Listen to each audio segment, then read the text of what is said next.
Assalamualaikum warahmatullahi wabarakatuh. Perkenalkan, nama saya Wulan Oktaviani, NPM 190402080044. Di sini saya akan menjelaskan isi bacaan dari cabai, cabe, dan cabe-cabean oleh Ati Solehah. Menguji keterampilan berbahasa Indonesia seseorang secara ilmiah. Seberapa sering orang tersebut melakukan praktek berbahasa Indonesia, seperti mendengarkan dan berbicara dalam berbagai situasi kebahasaan, membaca berbagai bacaan berbahasa Indonesia, serta menulis berbagai jenis teks dalam bahasa Indonesia. Akan menemukan kemahiran dalam berbahasa Indonesia melalui tinggi, rendah, referen. Suatu kata memang bisa berkembang, meluas, atau menyempit, bergantung pada pemaknaan penuturan. Pengembangan kata tersebut tidak hanya berkaitan dengan referen, tetapi juga dapat berupa peluasan bentuk. Setidaknya dalam konteks ini kita mengenal 3 bentuk: cabai, cabe, dan cabe-cabean. Pemahaman dan kekayaan kosakata merupakan bagian dari kemahiran berbahasa. Maka makin kaya seseorang dengan pemahaman berbagai kosakata, makin mudah ia memahami teks lisan dan teks tulis dari beragam disiplin ilmu dan pengetahuan. Hal yang ingin dijelaskan tentang fenomena tersebut adalah bahwa kemahiran membaca, mendengarkan, menulis, dan berbicara merupakan jalan bagi kita untuk mengabadikan ilmu dan pengetahuan. Dapat dikatakan bahwa pemahaman kosakata berhubungan erat dengan kemahiran berbahasa seseorang.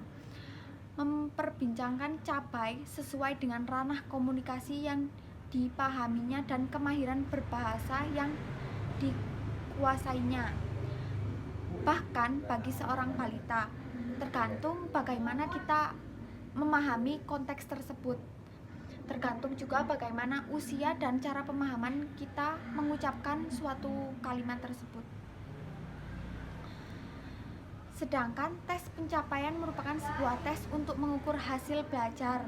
Kepentingan khusus keikutsertaan masyarakat dalam pemanfaatan UKBI yang memang masih rendah itu tentu berkaitan dengan banyak hal.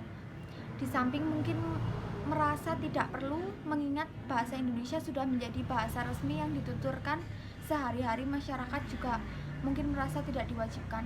Ya, memang sering sekali bahasa Indonesia diremehkan karena mungkin bahasa Indonesia juga sudah kita pahami atau sudah kita ucapkan, kita berdialek juga menggunakan bahasa Indonesia, bahasa sehari-hari.